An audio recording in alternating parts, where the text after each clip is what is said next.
Kembali lagi kita membaca buku cerita bareng Cecilia Jasminio.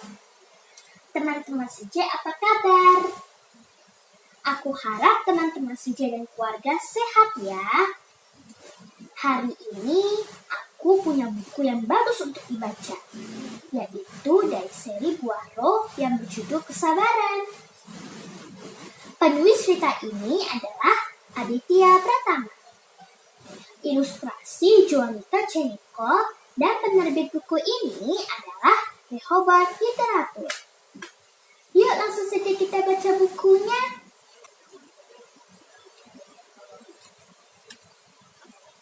Seri Buah Roh Kesabaran.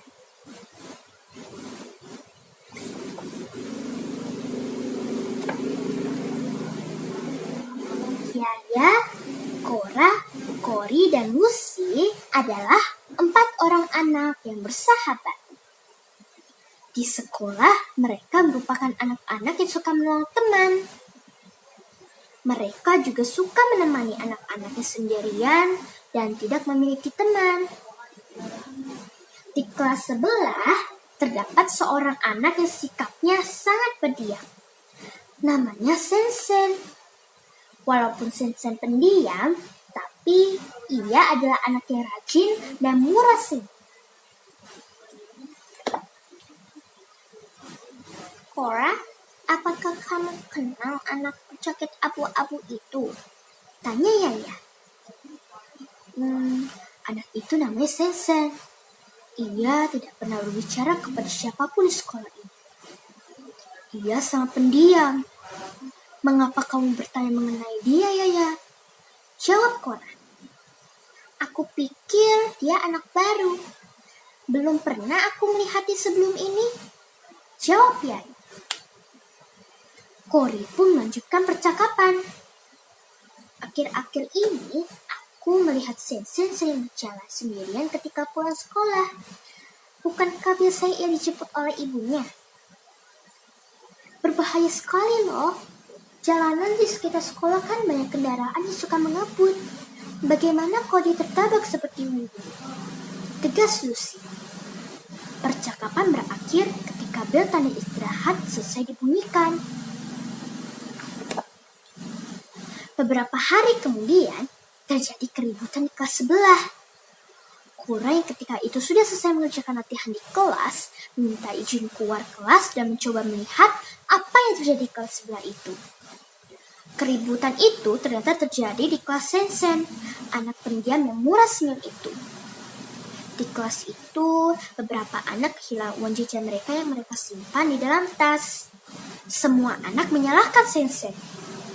Bahkan, beberapa merampas paksa tas Sensen untuk diperiksa dan digeledah, namun tidak menemukan apapun. Sensen memang berpenampilan paling lusuh di antara teman-teman sekelasnya. Jaket abu-abunya setiap hari sengaja tidak pernah diganti untuk menutupi seragamnya yang sudah jelek dan tua. Seragam itu ada seragam bekas yang ia beli beberapa tahun yang lalu. Meskipun Sensen tidak memiliki uang, Sensen sama sekali tidak mengambil uang jajan teman-temannya. Sensen sudah mencoba menjelaskan bahwa bukan dia yang mengambil uang mereka.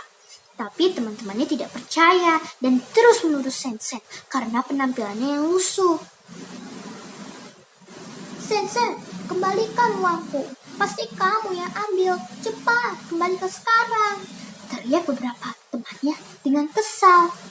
Sensen hanya berdiam diri. Ia tidak menangis.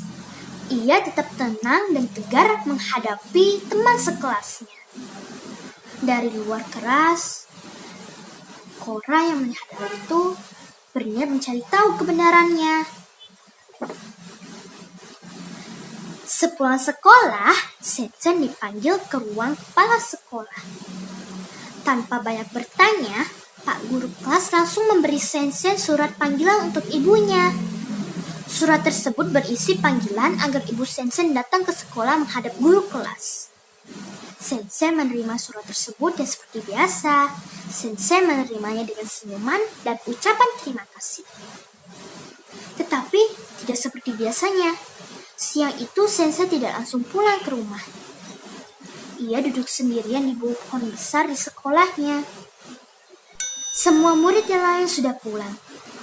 Diam-diam, Cora mengamati hal itu dari kejauhan. 1 jam berlalu, 2 jam berlalu, hingga hari mulai sore. Barulah Sensei berjalan pulang ke rumahnya. Cora pun mengikuti Sensei, ingin mengetahui kemana Sensei pulang. Dari belakang, Cora dapat mendengar Sensei bernyanyi saat berjalan pulang. Cora sering mendengar lagu itu, tetapi ia tidak pernah tahu dari mana lagu itu berasal. Ternyata sekarang ia tahu bahwa Sensei lah yang selalu menyanyikannya. Hatiku girang, ku akan bernyanyi. Hatiku sedih, ku tetap bernyanyi. Sebab Tuhan Yesus selalu beserta, siang dan malam selalu menjaga. Lantunan lagu itu begitu menentukan hati. Bahkan selagi Cora mengikuti Sensei, beberapa kali ia ikut menyanyikannya di dalam hati. Setiba di rumah, Cora melihat dari kejauhan ayah Sensei yang sedang merawat ibunya yang terbaring sakit. Dengan wajah ceria, Sensei meluk ayah dan ibunya. Sejak beberapa bulan yang lalu, ibu Sensei menderita penyakit yang membuatnya sudah tidak bisa berjalan lagi dan hanya bisa berbaring di tempat tidur. Sensei selalu menjaga ibunya sepulang dari sekolah, bergantian dengan ayahnya yang ada pedagang susu kedelai. Dari jauh, Cora mengamati hal itu, dan ia pun menitikkan air mata. Kemudian Cora berjalan pulang ke rumahnya, sambil menyanyikan lagu yang sama yang dinyanyikan oleh Sensei. Cora bersyukur atas apa yang dia saksikan hari ini. Sensei merupakan teladan dari seorang anak yang sangat sabar. Padahal ibunya sedang sakit dan di kelas dia dijauhi teman-temannya.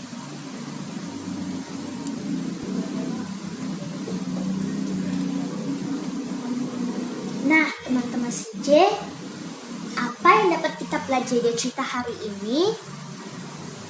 Ya, betul. Kita harus mengatasi segala masalah apapun, di mana kita dituduh, difitnah oleh teman-teman kita seperti Sensei. Kita harus mengatasinya dengan hati yang sabar dan tegar. Oke, sekian dulu ya kita membaca buku cerita Bangsa Jasmine kali ini. Dan kalau teman-teman CJ suka dengan cerita hari ini, jangan lupa ya untuk like, subscribe, dan tekan loncengnya agar teman-teman CJ tidak ketinggalan cerita-cerita baru dari aku setiap harinya ya. Sampai jumpa lagi di video berikutnya. God bless. Bye-bye.